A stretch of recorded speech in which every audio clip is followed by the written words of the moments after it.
বৈশাখের শুক্লা চতুর্দশী তিথিতে শ্রী নৃসিংহদেব আবির্ভূত হইয়াছিলেন। উক্ত তিথিতে নৃসিংহদেবের পূজার উৎসব উপবাস আদি নিয়ম সহকারে পালন করা উচিত। হ্যাঁ, এরকম প্রহ্লাদ ক্লেশনাশয় যাহি পুণ্যা চতুর্দশী পুরে তত্র যত্নের হরে প্রহ্লাদ মগ্রত।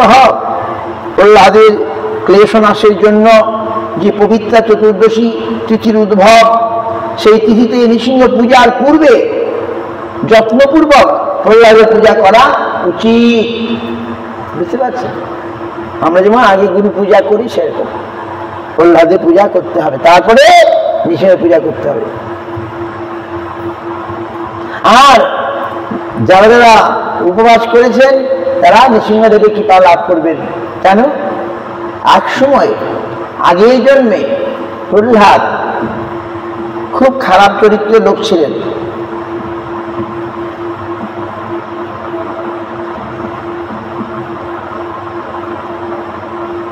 পুরাকালে অবন্তীনগরে বসু শর্মা নামে এক বেদবিদ ব্রাহ্মণ বাস করতেন। তাহার সদাচার সম্পন্ন পত্নী সুশীলা ও আদর্শ প্রতিভক্তির দারুণ ভুবনত্র বিখ্যাত হয়েছিলেন। বসু শর্মার ঔরসে সুশীলার গড়ে 5টি পুত্র জন্মগ্রহণ করে। পুত্রগণের মধ্যে প্রথম 4টি পুত্র বিদ্বান, কিন্তু সর্বকনিষ্ঠ পুত্র প্রহ্লাদ, না, এই কনিষ্ঠ পুত্র তুমি বেশ্যার দ্বারা আকৃষ্ট হয়ে চরিত্র ভ্রষ্ট হয়েছিলে। আগের জন্য প্রহ্লাদ বেশ্যার দ্বারা আকৃষ্ট হয়ে চরিত্র ভ্রষ্ট হয়েছিল। তখন তুমি বসুদেব নামে অভিহিত হয়েছিলে। বেশ্যার সঙ্গে তোমার সদাচার নষ্ট হয়েছিল। নৃসিংহ চতুর্দশী তিথিতে বেশ্যার সঙ্গে ঝগড়া হয়। তোমরা উভয়ই অযাচিত ভাবে উপবাস রাত্রি জাগরণ করেছিলে। বুঝতে পারছেন? স্বামী স্ত্রীতে ঝগড়া করে সারাদিন আর খেতেই ভুলে গেছে, রাত্রিবেলাও খেতে ভুলে গেছে, বনের মধ্যে গিয়ে বসে পড়েছে। আর সেই দিন ছিল নৃসিংহ চতুর্দশী, উপবাস হয়ে গেল, রাত্রি জাগরণ হয়ে গেল, বাস। তাহাতে নৃসিংহ চতুর্দশী ব্রত পালনের কথা, পালনের ফল উভয় লাভ করল। বেশ্যা দেবলোকে অপ্সরা হয়ে গেল, আর এদিকে তুমি হরিকেশ পুত্র হয়ে আমার প্রিয় ভক্তকে জন্মগ্রহণ করিয়াছ। আমার এই ব্রত পালনের দ্বারা ব্রহ্মা সৃষ্টি শক্তি, মহেশ্বর ত্রিপুরা বিনাশ শক্তি, সকলে সকল প্রকার শক্তি, বাবা আমি শক্তি, আমরা শক্তি পেয়ে যাবো আজ, আর কি চিন্তা বলুন। সকলে সকল প্রকার শক্তি সর্ব অভীষ্ট লাভ করিয়া থাকে। বইয়ের কথা, আমার কথা না, ভগবান নিজে বলছেন, যারা যত্ন সহকারে ভগবানের ব্রত পালন করবে এই নবদ্বীপ ধামে। আমি ফোন করে বললাম আসো, আসলো না, চিন্তা করো। আর কাউকে নাও বলি নাই, চলে এসে। ভাগ্যে না থাকলে হয় না। কি নবদ্বীপে ব্রত পালন করলে আর বেশি ফল, ধামের ব্রত আদি পালন করলে আরো বেশি ফল পাওয়া যাবে। কাউকে আমি ডেকে বললাম আসো, আসলো না। ছি ছি ছি, দেখুন প্রহ্লাদ এইভাবে এই জন্মে ভক্ত প্রহ্লাদ হয়ে গেল। এই নৃসিংহ রাম ও কৃষ্ণের পরিপূর্ণভাবে সর্বগুণ বিরাজমান। যেমন প্রদীপ হতে প্রদীপান্তর উৎপত্তি হলেও সকল প্রদীপী সমান ধর্মাবলম্বী, তো স্বয়ং ভগবান কৃষ্ণ হইতে রাম নৃসিংহের অভিভক্ত হইল। এই তিনজনই সারগুণীর পরাবস্থা বল। নৃসিংহ রাম কৃষ্ণের পরেই আর কি তার বল। সেই ভগবান নৃসিংহদেবের আমরা স্মরণ করি। তিনি আমাদের বিপদ থেকে রক্ষা করেন, তিনি করেছেন। মানে প্রহ্লাদের বিপদ থেকে তিনি রক্ষা করেন। প্রহ্লাদকে মারার কত চেষ্টা করলো, ভক্তকে যিনি রক্ষা, ভগবান রক্ষা করলে তা কে কি করতে পারে? হিরণ্যকশিপুর বলবান অসুর কিছু করতে পারে না। আমরাও যদি সেরকম ভাবে প্রহ্লাদের তথা ভগবানের শরণাপন্ন হই, আমাদের কেউ কিছু করতে পারবে না। অনেক ঘটনা আছে, অনেক ঘটনা। ভগবান আমাদের রক্ষা করে। ভক্তদের কত অত্যাচার হয়েছে, কিন্তু ভক্তদের কিছু হয়নি। অনেক উদাহরণ আছে। আজ আমরা ভক্তি সহকারে সেই ভগবানের কি প্রণাম করব, তার পূজা করব, তিনি আমাদের প্রতি প্রসন্ন হন। হরে কৃষ্ণ কৃষ্ণ কৃষ্ণ হরে হরে, হরে Ram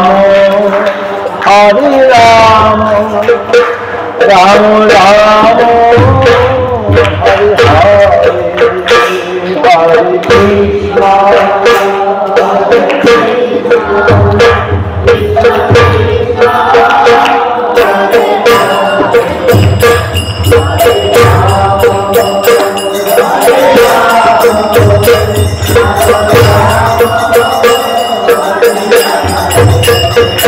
Hare Krishna, Hare Krishna, Krishna Krishna, Hare Hare, Hare Rama, Hare Rama, Rama Rama, Hare Hare.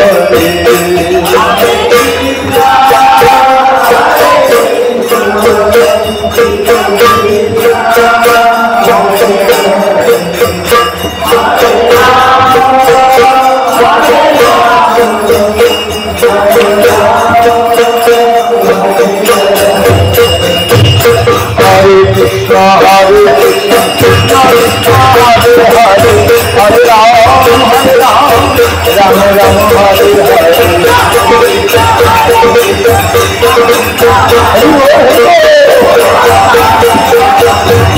Hare Hare.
এখন আরতি হবে, আরতির পরে আমরা আরো কীর্তন করবো। নৃসিংহ জয় গৌতমা, জয় ইত নৃসিংহ পরত নৃসিংহ, যত যত যামি তত নৃসিংহ, বহি নৃসিংহ হৃদয়ে নৃসিংহ, নৃসিংহ মাদি শরণং প্রপদ্যে।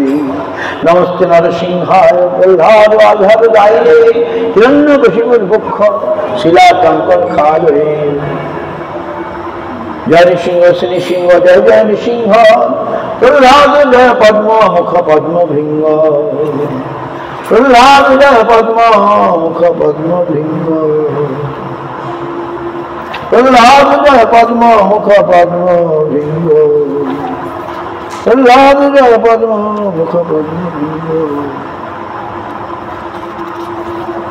হরে কৃষ্ণ হরে কৃষ্ণ, কৃষ্ণ কৃষ্ণ। হ্যাঁ চলো উঠে যাও, হরে উঠে উঠে উঠে, আরতি আরতি আরতি।